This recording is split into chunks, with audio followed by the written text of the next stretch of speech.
beforehand. This is Reading Critical Affirmatives. I'm Megan. Okay, so kind of an overview for what we are going to talk about. The first thing we're going to talk about is types of critical affirmatives, which I have divided conveniently for you into 4 categories. Again, this isn't a hard and fast rule. There are lots of subcategories, lots of different ways that people define them. But for teaching purposes, I like to define them as project affirmatives or critiques of debate, critiques of the resolution, yes, topical critical affirmatives, and middle-of-the-road affirmatives. And we'll talk about what all those are. Then we're going to talk about a couple key components of reading critical AFs. 2 ones that we're going to focus on are what is framework versus an impact calculus debate, and texts, how to write text, how to read text, how to utilize text with a critical AF. Then we're going to talk about a little bit about the thought process behind when to read a critical AF and how to read it in front of certain judges, with certain resolutions, in certain rounds. And we're going to talk about judge adaptation and key considerations when you're thinking before the round about whether or not to read a KF. Then we're going to talk a little bit about how to read critical affirmatives, what prep time looks like, what the speeches look like, different strategies within your speeches, and then we're going to go over answering critical affirmatives. Sound good? Awesome. Okay, what is a critical affirmative? And you'll notice throughout the lecture that all of these terms are used, but critical, critical, critical, critical, critique, K, and AF, all of these spellings and terms are things you will see. A critical affirmative is distinct from a traditional policy affirmative, because the solvency and advantages derive from the speech act, discourse, methodology that the 1AC uses, and not a fiated policy action. So, in a normal AF, I would say Japan is going to repeal Article 9 of its constitution, which will allow them to have an offensive military. And my advantage might be regional hegemony for Japan. And so the advantage, whether or not there is conflict in the region, is based on the policy actually passing. So fiat, in a very broad sense, we use fiat because we don't want to debate about whether or not the plan will pass that we've advocated. We want to debate about whether or not it's a good idea. So fiated plan texts and will focus on what happens after plan passage. Critical affirmatives, and you could read this exact same plan text for a critical affirmative, and you could say, Japan should repeal Title 9, or not Title 9, Article 9 of its constitution. But your advantages, instead of being based on what will happen in Asia after Japan repeals this, will be based on what repealing it would mean. So what ideologies of colonialism, of aggression, of militarism are implicated in the decision to have an offensive military or not have an offensive military. And your advantages will be predicated not on Japan doing something, but on what your advocacy of that plan in round does. Because it does do things. Note, in this, this gets confusing sometimes, but when we talk about policy affirmatives in this lecture and in the context of critical versus policy affirmatives, we're not necessarily referring to policy debate. We're referring to plans that have a policy. Okay. This is where I was going to have a really cool cat picture and I can't go on the internet. Okay. Types of critical affirmatives. We all already know this. These are the types. And then we're going to talk about critical impact framing AFs, which I wouldn't technically characterize as critical affirmatives. We'll get to that. Critiques of debate or project affirmatives. Project affirmatives generally focus on how philosophical or social problems within the debate format or community and are often not based in the particular resolution. So the way that I like to think about project AFs, and I've never read a project AF, so I might be wrong, but is that if there is something in debate that is actively prohibiting the participants from engaging in the debate round, then a project or a critique of debate would allow them to criticize the social norms in that community, the way that community treats them, the way that community functions with its other members, and so talking about why they can't compete, and in why they are being excluded from the debate space. It also a lot of times aims to increase social awareness within the community about some of the norms and the way that those affect people, the way we might not assume that they do. So project AFs, and I don't really know what the term project means. The way I like to conceptualize these are critiques not of what the other team said or what the resolution is, but critiques of how we debate. Project and performance a lot of times get confused. At the bottom I have a little thing for performance. Performance is often utilized in critiques of debate because critiques of debate analyze how we exist in the debate space. But performance, talking about a performance AF doesn't necessarily describe all critiques of debate. Performance AFs are things that use non-traditional, traditional being speeches, words, talking, methods to convey an argument. So things like using art, using silence, which would be the absence of talking, dance, dress, music, how you present yourself in a round, and talking about that and using that to support your argument, not just what you say. Performance.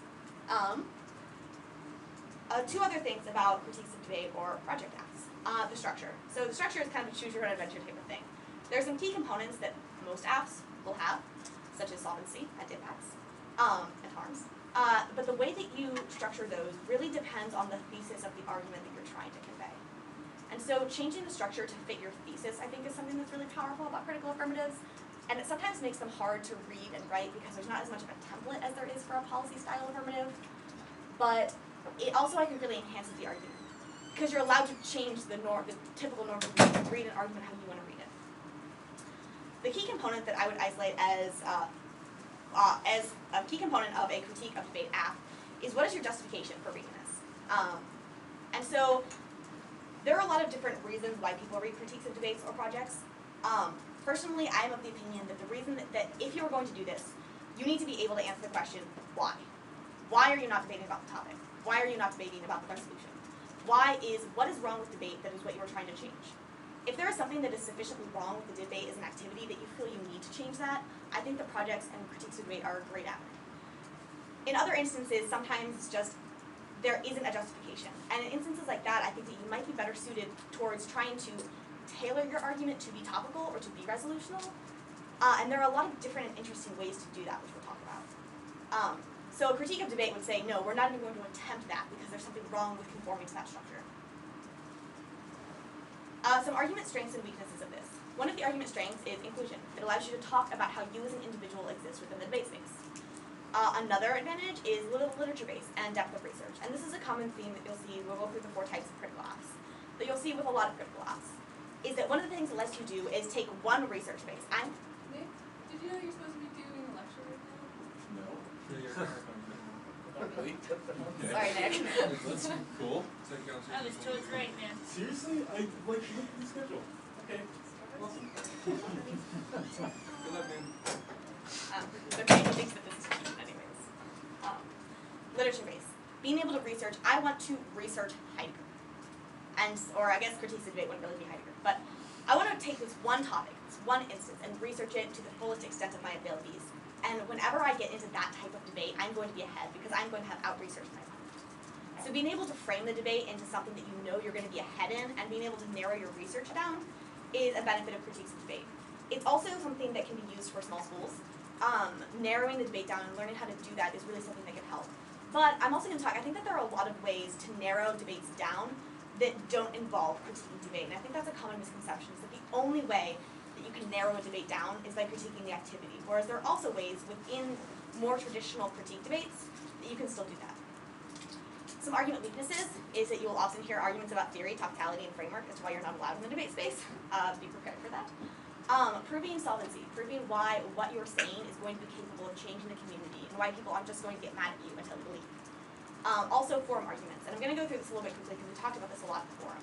Is the debate round the correct forum to talk about these issues of social inclusion? That's an issue that you will have to debate. Be prepared. That one probably shouldn't be in the weaknesses section, but it's something that you will have to consider. Okay. Critiques of the resolution, the next type of argument. So critiques of the and also these, again, I said these categories, not really traditional debate jargon, just conceptual categories. Critiques of debate, resolution. Critiques of the resolution begin with the basic idea that resolutions are more than just statements of policy action with evenly divided affirmative and negative ground. An example of a critique, and we'll get back to affirming the method. An example would be the United States federal government should increase pressure on Russia for its support of Syria. That topic, that resolution, does not exist within a neutral space.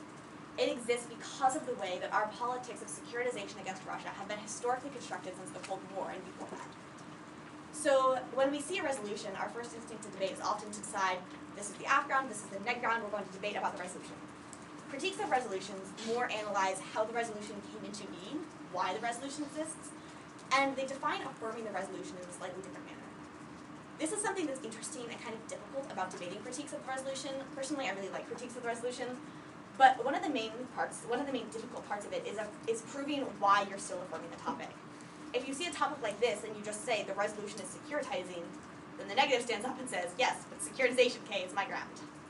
So proving why you can talk about those historical narratives, the way that the resolution was constructed, the ideas in the resolution, while still affirming it, is something that is a really interesting interpretation that you'll have to craft based on your argument. One that I really like is Idaho State University, someone who coached me when I was in high school at debate camp, run an app that was about looking at the resolutions of crossroads of ideas. So the resolution isn't a statement with affirmative and divided negative ground. The resolution is a place where we as debaters come and think about something. It's a crossroad of multiple different ideas. That's one that I think fits a lot of critiques of the resolution, that we should understand how we interact with the resolution as opposed to just either affirming or negating it. So for instance, I think when you read critiques of the resolution, you have to do two things. You have to find some way to affirm the resolution, and you can change what that means. It doesn't have to be, I read a field of policy action. But you have to define some way that you are affirming the resolution. And also, you have to have a method of interrogation of the resolution that you will defend, which comes to the affirming the method part, which is in the first subpoint. So for instance, in this example, an example of a critique of the resolution on this topic could be that the PMC would explain the historical genealogy of how the United States has come to view Russia as a geopolitical threat. What the affirmative team advocates for is a historical analysis as educational within the debate space. So looking at historical genealogy, taking a specific method of how we understand history and applying that to the debate round has good benefits. That's a method of interrogating the topic that we will defend. I think that having a method that you will defend is very important because it gives the other team ground. You can't just decide that you are going to advocate for everything or nothing, because in some ways that makes debate very hard. Because the other team doesn't have anything that they can clash with your argument. So even a critique of the resolution, even something that most people would consider to be cheating, giving the other team ground to advocate for is really important. And there are debates about what is good ground, what's predictable ground, but give them some ground. Argument strengths and weaknesses for critiques of the resolution. One of the argument strengths, again, is the literature base and the depth of research that you can go into. For instance, I really like reading about securitization politics and geopolitics and how militarism influences those aspects. So I can get really deep within that literature base, and if there's a team I'm hitting or a topic I'm hitting that talks about a country or an issue I'm not really that great on, I know that I can always divert the debate back to that area. Framing the debate, depth of research. You can frame, you can decide what is allowed within the debate space, changing the way you do that. Another really important part of critiques of the resolution that I think is important about it is that it allows us to incorporate our personhood into debate spaces. So and we'll talk about this at the end of the slide, but argument weaknesses are theory. Obviously we talked about ground. What ground do you give the negative team if you are actually negating the resolution on the app? The other one is switch side debate. So a common argument in debate is that that's fine, you can read your argument, but you have to read it when you're neg, or you have to read it when you're app. So why shouldn't we be allowed to read critiques of the resolution when we could very easily critique the resolution when we're negative? And one of the reasons that I think that it's important that we're capable of doing this on the affirmative is because of personhood in debate. There are a lot of arguments to be made as to why understanding someone else's perspective and being able to debate from both sides is very educational, is very good for understanding and having compassion because we understand different people's political beliefs. On the other hand, if there's a topic that personally offends you, if there's a topic that you feel very, very strongly about, I don't think that we come into the debate space as tabula rasa individuals. I think we come with our background, with our beliefs, with our ideas. And I don't think that if there's a round that tells me that I need to ban abortion or ban contraception, that I have to divorce myself from my womanhood in that debate, from my experiences with those things, in order to engage in the debate space. And so I think that a lot of arguments about personal politics in debate rounds are really good arguments against switch-side debate. That yes, understanding multiple sides of an issue are good, but there are some instances where we shouldn't have to come into debate as this political being that is divorced from ourselves.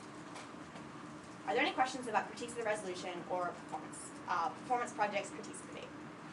Yes? How is a performance or a project really sort of sincerely claiming a ballot? I mean, I guess I ran a project a couple of times with a guy named Richard Flores. It was a terrible experience for me. But I was wondering if it would be more sincere to perform it outside of the round, and if it is more sincere outside of the round, why in the end does a project want a ballot other than that? So we can do this again to other people who really want to debate and won't get to. I'm open in a second to people in the room who have run projects because I know that you exist. But in my opinion, that's why I read one kind of project and it ended very poorly, and that's why I've never read it again, is because I don't understand and I can't navigate that space of, am I asking for the ballot because I identify a certain way? When I do think that projects can be educational is, so I was teaching at the Women's Debate Institute last week, and I was talking with a bunch of girls from the Michigan UDL. And they literally said that when they go into a debate tournament, if the judge finds out what school they're from, will drop them on principle. Because they don't want their kids, and these are mostly parent judges, they don't want their kids associated, and it's the tournaments that they go to that are in the wealthy suburbs. They don't want their kids associating with those students. They don't want those students coming to their tournaments because they're going to rob the lockers and they're going to steal things. And they don't think that the way that they act in debates is professional. So when those girls were telling me about their project and how they go into rounds and they dress the way they dress at school and they talk the way they talk at school, and they criticize that they're not allowed in debate because of that, that I understand. I understand that you cannot participate in the debate space and that using that, forcing judges, forcing teams to listen to those arguments and to understand what they're doing is very powerful. But there are some instances where I do think that outside of debate is a better space to discuss those because it's not a competitive environment. Does anyone who has run a project have any ideas about this? I'm looking at one person in particular. So this, we had a conversation with Kyle Cheesewright about this. There's this notion going around that because you run a project, you have to be more genuine than everybody else debating. And that, I think, is one of the things you're going to run into as a project debater, but one of the things that is very easy to point out, right, is that the stigmatization of genuinity only happens when you are not talking about the resolution. But if we're talking about the resolution, all of a sudden you don't have to be genuine, right? And so I don't necessarily, I mean, those arguments just only get so far. Like, at the end of the day, we're all trying to win ballots. And if we're claiming that the way in which we compete is a problem, I don't see how addressing it outside of the round would necessarily solve for that. You know what I mean? So if you're making project-type claims, you already have to be claiming that, like she stated, forum argument's going to come up, right? But your project has to hinder so much to an extent on the way in which we debate, the way in which we perform in the room, so that you create uniqueness for your project. Right? It's like every other debate argument. You need uniqueness as to why the project should be around, and those arguments need to be dependent on how the activity itself is shaped. So that's kind of how you hedge against that genuinity forum arguments. You have to be creating uniqueness arguments saying that right now this is a problem. And so if you're winning that uniqueness claim, it's a lot easier to win that the project should be acceptable. Another thing that I've heard, like one of the very first projects I experienced was, I didn't debate it, but heard a lot about it in high school LD. And the way that position was explained, it was about inclusion for women in debate. It was explained in terms of, or one of the solvency arguments was just that if the position wins, that obviously generates a lot more conversation. And it was very, very true that because this guy was beating like really high-profile debaters at the most competitive tournaments in the country, reading his project, you know, it got people talking about the issue. And so that kind of explanation, which can justify the use of the ballot as a means to generate dialogue, I think can be helpful. And I just think there are lots of other arguments you can make about why the fact that you're using your project in a competitive forum encourages people to discuss the issues. Like, they have to engage it in ways that they wouldn't have to if they weren't there to compete. Like, not everybody's going to come to a forum necessarily to discuss those issues, but they are going to come to compete, and that means that there's a much better opportunity to have high-level discussion of your topic. So I think in that way, just like finding ways to justify the competitive nature or the competitive forum as a means to your project's solvency can be really helpful in kind of circumventing those arguments or responding to them. Awesome. So we're going to talk about tons of different things. Is this something that you guys would like to talk about right now, or can we do it in questions at the end about performance and projects? Yeah, I just have a question about how performance works, but it can wait. No, you can ask it. Oh, okay. So my understanding of performance critiques is that it's basically kind of a protest of the resolution through some sort of alternative action. So how does that, how do you get a win with that, or how can you structure it? Because I haven't seen much for structure. Sure. I do think that there's a distinction between what I classify as critiques of debate versus critiques of resolution. I think that critiques of debate are much broader. They're not about the specific resolution, they're about how debate functions. And then critiques of the resolution are about specifically how we engage the resolution. I think there's a ton of different ways you can structure them. And I hope that we will go back and talk about this, especially with NAU, because you all are one of the best project teams for Parley in the country. Project, right? Yes, I hope we get a chance to talk about that at the end. Okay. Yeah. Just a quick question. I think it'll help clarify. Like with a project or really anything you were talking about creating a method, so like identifying both ground. Like how do you do that in a project debate so they don't have like you're just because what he was saying I was getting like the ends justify the means, and it seems a little skewed sometimes like if you're against a project app or some other apps that like you don't have that ground. Like how do you identify that so people like Yeah, I'm actually like kind of rereading for the first time since the NPTE project, and I mean I think that there's a few distinctions, right, that have to be very clearly addressed, and all these things get lumped together, and it's really problematic. A project in and of itself is not about the resolution. It is not about what is supposed to be happening. It is about the debate activity. Well, critiques of the resolution are still based in the topic. The literature space is still based in what the topic was supposed to be talking about to some extent. And so the way in which you justify, I am not even going to talk about the topic versus I'm going to talk about maybe the wrong side of my topic is different, if that makes sense, right? And so the way in which we would justify things, right, like I said, creating that uniqueness. So the framework would say something like debate needs to deconstruct its own whiteness. That already created the uniqueness that said that debate currently functions under a whiteness, under a format or a guise of whiteness, which means that unless the negative team can present an alternative to solve for the uniqueness of the activity, the way in which we debated never mattered, right? Because the way in which we were debating replicated violence, so the project becomes a precursor or a primary question. We cannot philosophically even begin to think about how we debate until we question the fundamental activity itself, right? And so I think a lot of it comes down to just, if you're hitting a project, one of the very first things you should do is go to the alternative. Every time we lost was because somebody had a better way to solve for our project, right? And I honestly think that's probably the biggest weakness of a project, right? Is that you're doing this over and over and over again, and coaches come and watch you, and they kind of get your flows, and people know what you're doing. So, like, if you're looking at it as I'm going to respond to this, it's a counter plan. If you're on the affirmative running this, you have to make sure everything's just locked down tight. Like, we lost to a pick out of the word parliamentary debate, so it's just debate. We lost to pick out of the word colorblind racism. We lost with the counter plan. We should destroy debate. We should fix it right. We should just let debate die. So there's a lot of creative ways to engage.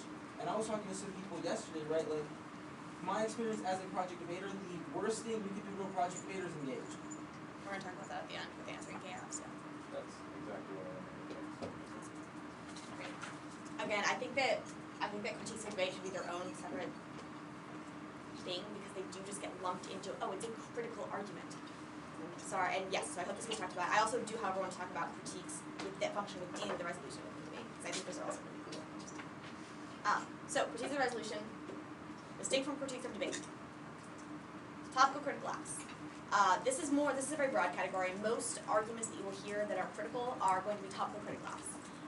Topical critical acts generally read a topical plan text, and then a framework that defines the role of the ballot as evaluating the methodology of the act instead of fiated implementation of the act. So they read a plan text, they read something that is topical that you could read if you were going to read Hedge and Econ, but then, maybe not. And then their advantages are different, and the way that they frame their whole act is different. And so one thing I want to talk about is hypothetical enactment versus framework.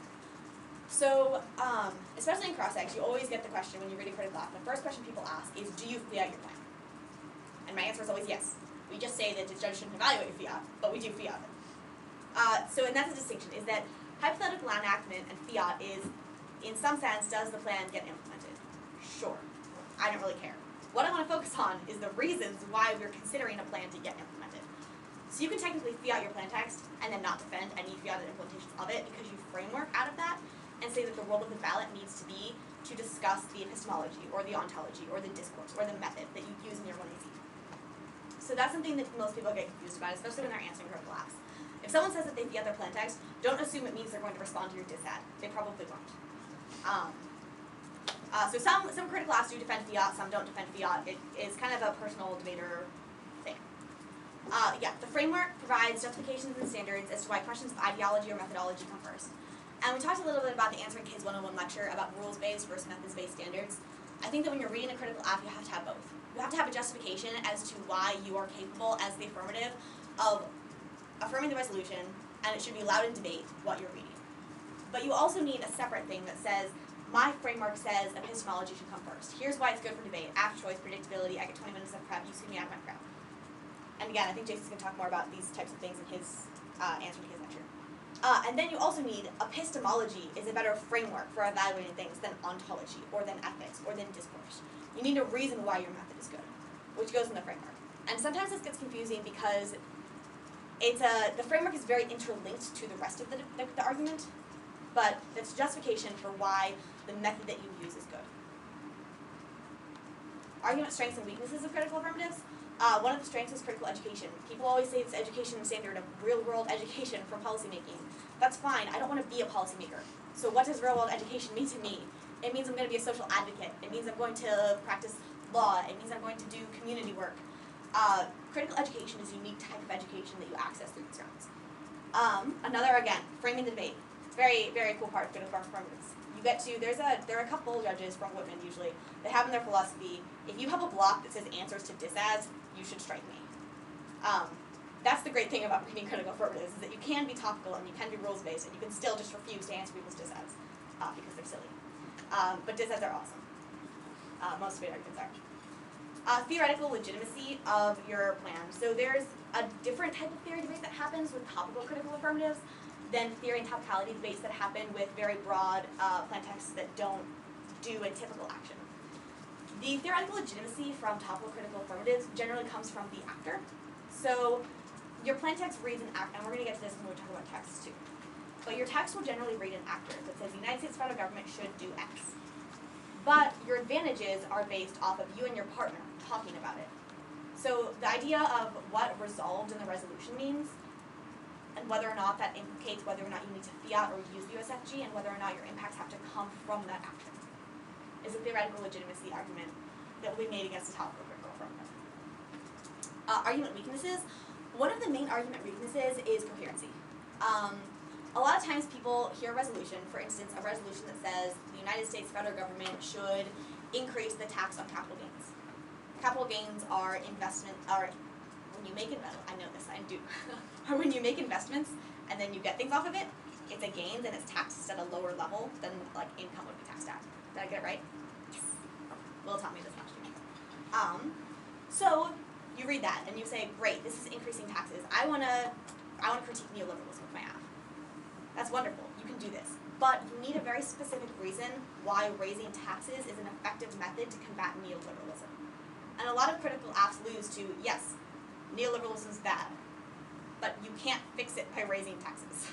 You need to have coherency with what your plan does, even if you don't defend the fiat implementation, with your method.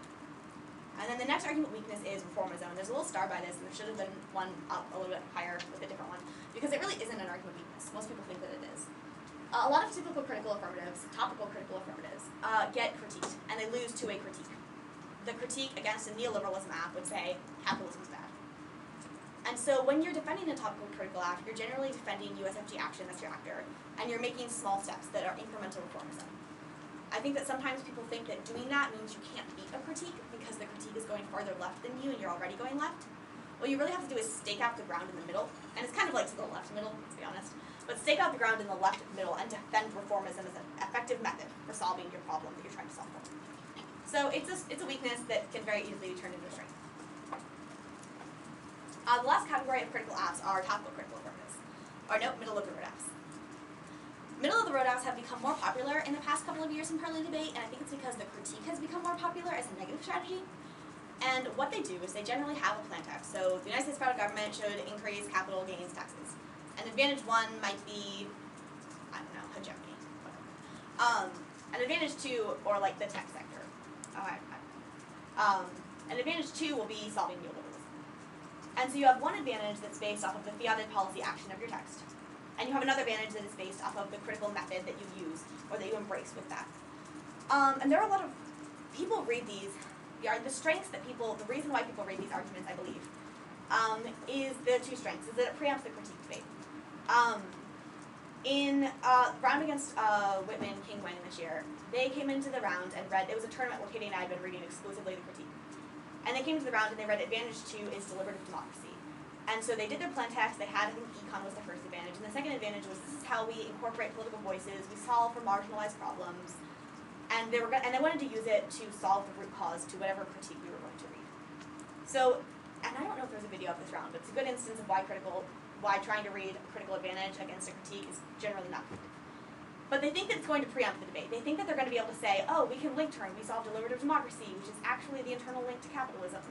Or we are capable of solving for the root cause of violence, which means we solve the impact of your critique. People assume that they can do this. Sometimes it's effective. In a lot of instances, and which is why people have continuously started reading these apps more, is that it is effective. But we're going to get to the weaknesses in a second. The question that you want to ask yourself when you're considering reading a critical advantage and a policy advantage is, do you really want to KMK debate? Because I find that most people that do this really don't want to KMK debate. They just want to tell me that I'm cheating. And so if you're going to do that and that's your strategy, I think you should read as many policy type advantages. You should read econ, you should read hedge, you should read terrorism. And then you should have a bunch of internal links as to why those things are important and outweigh my dehumanization impact. So if you really want to KMK debate and you really think that you're going to be effective in that debate, great, go for a middle of the road app. The weaknesses of this is that it gives you twice as much ground to defend. You have to defend both the left and the right part of your plan. The right part being the typical policy action, the left part being the critical part. Which means that the LOC can choose to debate both of these and spread the MG out. They can choose to read a really far left CapK, on your side just like, left capitalism critique, and out left you, and you have this 3 minutes of your 1AC that was spent for the policy advantage that now you can't use because you have to defend the critical method that you isolated in your 1AC. Or they can outright you, and they can go read 10 politics disads, or 1 politics dissad and 9 other disads. And then you have to both answer why your advantage outweighs those disads, your policy advantage, and also try to engage in the critique. And so it splits your time up a lot. It gives you more ground to defend. Sometimes it will give you weird ground to defend, where you really have to stake out a place in the middle, and sometimes that's very hard to defend because you have attacks coming at you from all sides. Also, there's a time trade-off. You generally will choose in your last speech to either go very far left or far right in PMR, and so splitting the time in PMC, sometimes not effective. But sometimes the strategy is very effective. Sometimes you have a judge that you don't want to put all of your eggs in one basket of reading a critical off. But those are kind of the strengths and weaknesses of that type of thing. Does anyone have any questions about what we've talked about so far? We're about to move into the next section. Yeah. That also works really strategically in front of panels. Yes. Where, for example, I sat in on a round last year, and the panel was like some dude that I didn't know, and then it was Caitlin Burford from NAU who loves critiques, and who's the other person? No. Someone else that does not like critiques at all, and that was the chosen strategy of tech, was to run a disad, or run an advantage for Caitlin and run, it was Kevin Calderon, it was, run an advantage for Caitlin. Yeah. So that's just an efficient way to do that. It is an efficient way to do it. And this is probably inserting my personal opinions into the lecture, which I shouldn't do, but also, if you're going to debate a critique if you're going to debate a critical app in front of Kevin Calderon, who is one of the most hedge-loving, policy-making, loving debaters and judges on the circuit, I've gotten him to vote on critical apps. And the way that you do that is by spending a lot of time explaining why those judges should vote on it. And if you're trying to gear your policy advantage towards that person, it's a time trade-off. Yes? I was going to say, if you want good examples of this, Concordia LP, which Yeah. bought him prior last year, a really good team. They're kind of like the opposite of what NAU does in that they would only run heads-up stuff primarily. I don't think they really ever ran criticism. But whenever we debated them, it was so hard to beat them because all of their internal links were just littered with critical arguments, right?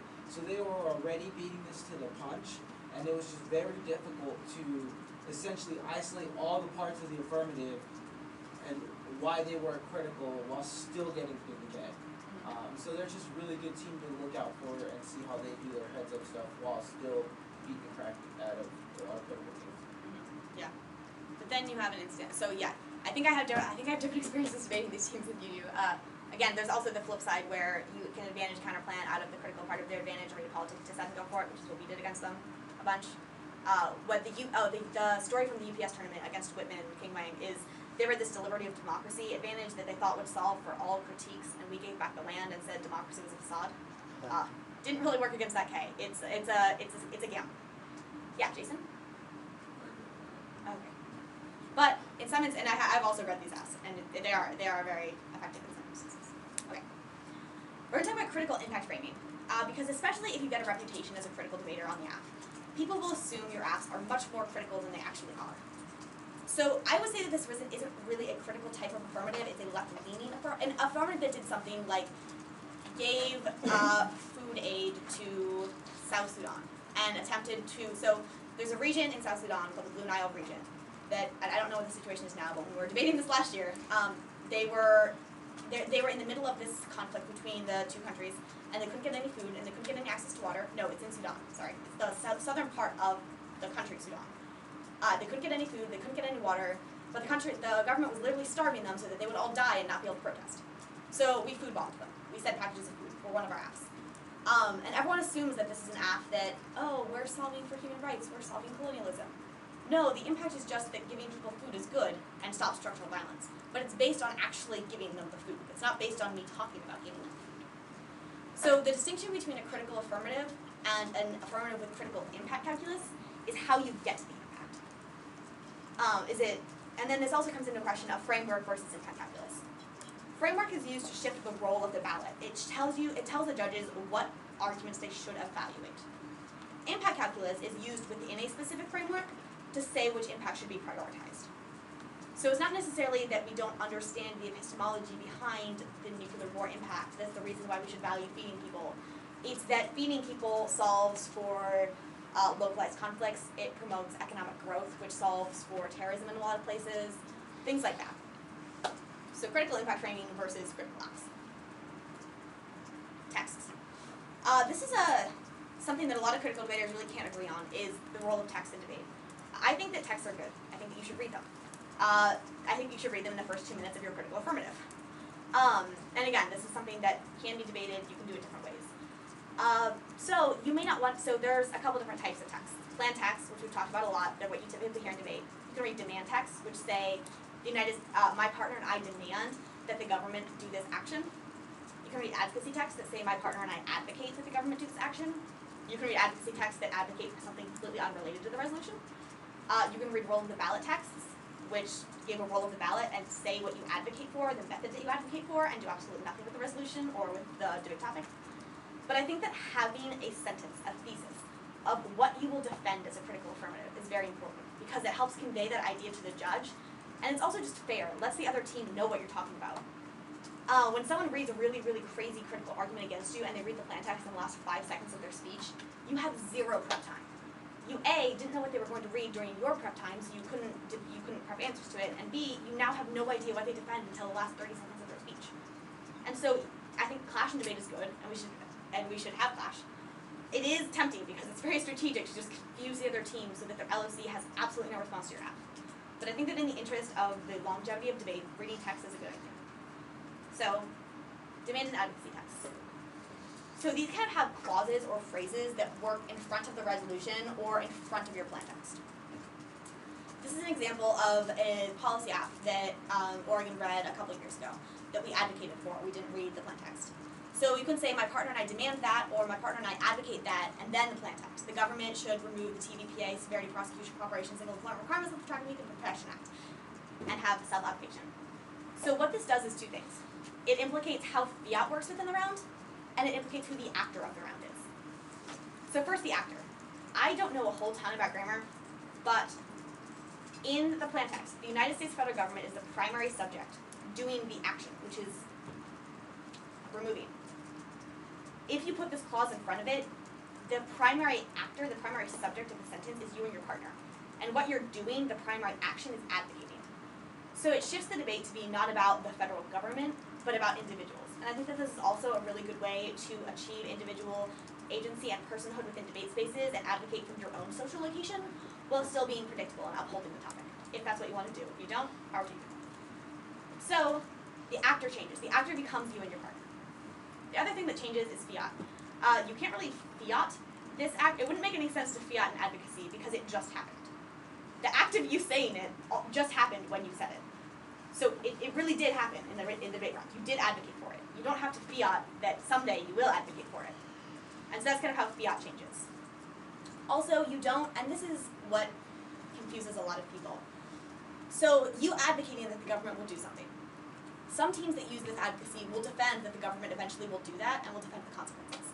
I haven't ever gotten a clear explanation of how that works, because the actor of the resolution isn't what you're fiating. I think that when you read this, you are saying, we advocate for this, we just did it, we're not going to fiat in the future that it will happen. You do, however, have to defend the consequences. For instance, just because I advocate for this doesn't mean that if it causes hostile detainment and police brutality, that's a reason why we shouldn't do it. Or that's a reason, if this plan text causes police brutality in the future, that's still a consequence that me advocating for it I have to consider. And it implicates my advocacy of it. It's not necessarily you're saying X number of people will get hurt because you passed the policy, but rather if you advocate for something, you should probably have to defend what it would do to the world. So those are demand and advocacy texts. And demand texts work, a lot of the solvency of demand texts is based off of the act of demanding upon the government and what that means to demand as a citizen within your government. These have become increasingly more common in high school policy debate and college policy debate. I don't think I've ever heard anyone read a demand text in Harvard yet. It's something that I really like to do in policy. But maybe we'll someday transfer over. Hopefully. I like them. Role of the ballot text. And this is, I just talked to Melissa about this, and she said it was a favorite way to use your text. So framework versus text. If you're doing something like critiquing the resolution or critiquing debate, you will probably have a role of the ballot claim that is not based at all with the resolution, a plan text, any type of thing. But I still think that having a text that says what you will defend is a good example. So for instance, the project that NAU ran at Nationals, and this, I believe this is the text that you read, right? Yeah. Said, vote apt to endorse our performative interrogation of white privilege within debate and support a vision of parliamentary debate that encourages deconstruction of community equality. NAURS 2013. So do you see how this is a really good example of how they don't read a plan text? They don't say, we have to conform to all of these norms of debate. But still, if I was debating them and didn't know what a critical act was, I would be able to generate offense against this. That's why I think it's really important. And that's a way that I think that we can prevent, because there is, I'm a philosophy major, I like postmodern literature. I do understand that that is very exclusionary, and a lot of critical debates within debate, the same way that postmodernism within academia is ivory tower, I think that a lot of times critical debate within debate is ivory tower. Because you have to have come to a camp and learned what the terms and the jargon and what an alternative is and what impacts are to be able to debate that. And I think that when critical debaters have these arguments that are purposefully complex, it makes critiques, which should be an argument about inclusion, into an argument of exclusion. And so being aware of that, and I mean, if you're debating, it depends. There are some instances where this is variable, but I think that especially going into debate round and saying, I respect that you have to go negative against this argument I'm very passionate about. I know that it's different and new, and if I'm not accepting of the way that you think about debate with a text, that you might be very exclusionary towards me. It also helps to make people feel nicer about critical debate and feel happier about it that don't really like critiques. But yes, having a text that will advocate for what you defend. Okay, and we're almost out of time, but we're going to go through really quickly a couple of different prep time considerations. Do people have questions about what we've talked about? Okay. Prep time considerations. When deciding whether to read, and some tournaments you will make this decision months before the tournament. The UPS tournament, Katie and I decided about 2 months before, no, maybe 2 weeks before, that we were only going to read critiques at this tournament. So sometimes this happens way, way, way before the tournament. But if it happens at the tournament, if it's a tournament where you're being a versatile debater and reading multiple things, when you see postings, there are a couple of things that you should think about when deciding whether to read a critical affirmative. The judge is the first one. We're going to talk about judge adaptation extensively in a little bit. The next one is your opponent. Who is your opponent? If your opponent is really, really, really, really good at debating topicality or framework, maybe critical app, not the best option. On the other hand, if you want to do it, go for it. So who your judge is, who your opponent is, what your opponent's strengths and weaknesses are versus what strengths and weaknesses you will get as a result of reading a critical app, things to consider. Another thing that I like to consider, which doesn't really come into debates about critical affirmatives a lot, is the dynamic in your own prep room. If this is a final round and you are the only team from your school that is still in the tournament, you get to decide what you want to read. You can do your very, very own thing. If this is Elam 6, and there are 3 teams in your prep room that have to win this round to break, and you decide that you and your partner are going to go sit by yourself and read a critical argument about Heidegger, consider how that will affect your teammates, how that affects the prep room dynamic and the idea of team prep. So there are a lot of people do prep by themselves, even in large teams. But it's something that you should consider, and you can decide either way, but it's a consideration. Next, so that's when postings come out. When the topic comes out, questions you should think about is, can we work with this topic? You might really, really, really want to critique neoliberalism a certain round, and the topic just won't let you. Because affirming the topic means that you just affirm capitalism and neoliberalism. There are ways to work with it, but deciding whether the ways to work with it are strong enough to outweigh the fact that it really doesn't work with your app, consideration. The next thing you have to decide, if you do decide, yes, we are going to read a critique of neoliberalism on the affirmative, is adapting a pre-written argument. So a lot of K debaters have files that have their critiques in them that they have written before tournaments, that they do research on, they come from books and things like that. Read books. Adapting that to the round, you don't just copy everything down. You have to figure out how it works with the resolution, how it works with your judge, think about the debate you're about to go into, and adapt the pre-written critique to that. This is strategic because it makes it easier for your judge to understand and harder for your opponents to answer. But it also kind of increases people's acceptance of critiques. When people think that critiques are just the state is bad, or just capitalism is bad, they kind of tend to think that they don't have a lot of nuance, and they think that they're anti-educational. So again, you don't have to always think about what your action will affect the community with, because that is something about being a critical debater that you have to think about, and I think is unfair, is that, well, you read a politics dissent every round. That's also anti-educational, but no one ever says that reading the same dissent every round is anti-educational. But something to consider. Prepping the argument. It depends on your team dynamic with you and your partner, how you prep. A lot of times the pre-MC will write the case and overview for the PR. I recommend the MG writes, not only copies down their blocks for how to read a critical affirmative and how to answer specific off-case positions, but also write some specific answers to specific disads they're going to read, specific counterplans or critiques they might read. Again, because more specificity in critical debates is always good. Sometimes, and they'll write overviews for the MG, little miniature things that they can read at the start of every sheet of paper. Sometimes they'll help with the PMC. Sometimes you have a debater who the MG is the critically inclined debater and the PM isn't.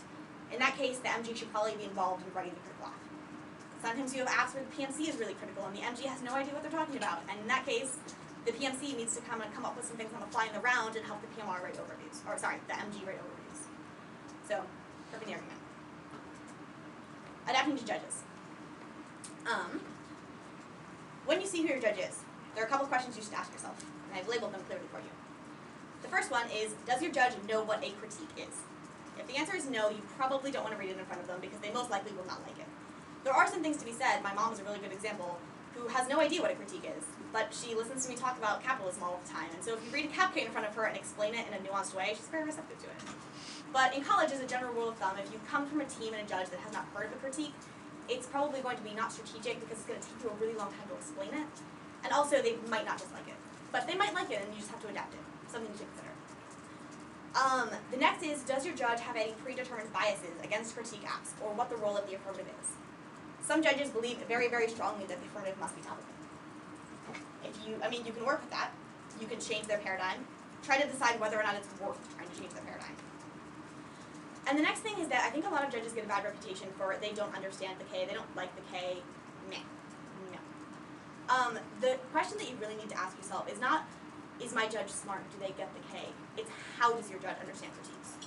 And if you can figure out how your judge thinks about a critical argument, even if it's in a really negative way, you can generally still figure out a way to get them to vote for it. So not does your judge understand critiques, but how do they understand critiques? For instance, Corey Freivogel, if you ever read, who is a judge from the Midwest, who really, really likes policy debate. When you read critiques in front of Corey Freivogel, what I found out is that if your alternative can have some reason why it's a method of political activism, he really likes that. So, as it's just like a minor thing of flipping your alternative from being just rejection to creating a political movement out of your alternative. Small things like that, that most judges are really smart. Most judges really want you to learn things and want you to talk about what you want to talk about. So figuring out how they understand critiques and not whether or not they do understand critiques. The last thing to ask yourself is your judge familiar with the literature base? Which is a very common mistake, that people who like critiques, people assume they have read every critique. A lot of judges have very particular instances of what critiques they've read and don't like. For instance, I guess it's too late to anymore, but when I judged high school, people knew I was a K debater, they always assumed I knew a lot about Nietzsche. I didn't read Nietzsche until college. I read a lot of Nietzsche now, but when I was first judging high school debate, I never read that. So people would assume that because you're a critique debater, you understand all critiques. Figure out which critiques your judge is familiar with. And it doesn't mean you have to read those critiques, but it's something you should consider, because someone who's read all of the authors you're talking about will evaluate it differently than someone who hasn't. Yeah, common mistakes: assuming that a judge has, or likes, has read, or understands critiques, they are familiar with your specific critique. Not true. These are just really quick, we have 5 minutes. These are just really quick things to consider in each of the speeches. And a lot of this isn't a large part of the lecture because it changes so much from round to round, but the PMC, clear organization. A lot of critical apps don't use traditional advantage structure or traditional piece structure. So you have to make especially sure that you're clear about how you're organizing, about what goes on what sheet of paper, what your contentions or advantages or points are called so that people can reference them. It helps a lot for judges flowing and your opponents flowing. Text, read one. Grandstanding. The performance part of reading a critique is very powerful. It's powerful for all arguments, but if you talk with people who typically weren't critique debaters and start debating critical affirmatives, what they really notice is that the passion that you have to put into a critique argument is oftentimes a lot more than just a policy argument. I'm not really sure why that is, because some people are really passionate about hedge, but grandstanding is a part of reading the PMC on a critique. MGs. A lot of people do MGs in critique debates and do almost exclusively overviews and pre-written analysis. I think that those are very important. I think that at the top of every sheet of paper you should have a little mini overview so it explains what your K-app is and how this piece of paper interacts with your app, because it helps people understand it. But also having line-by-line analysis is something that a lot of critical debaters don't do.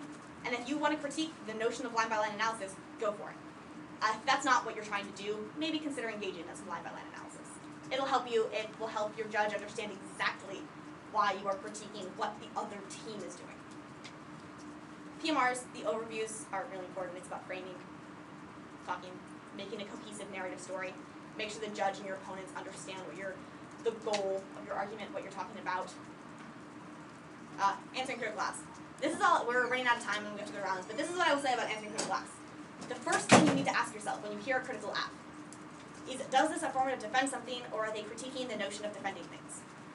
If they are critiquing the notion of defending things, which is a very small percent of critical affirmatives, but they do exist, I generally don't, and I mean, you should engage in the specifics if you're capable of. But it's often very hard to understand what they're advocating for if they're not advocating for things. List of reasons why advocating for things is good, read it, it's offense against their argument.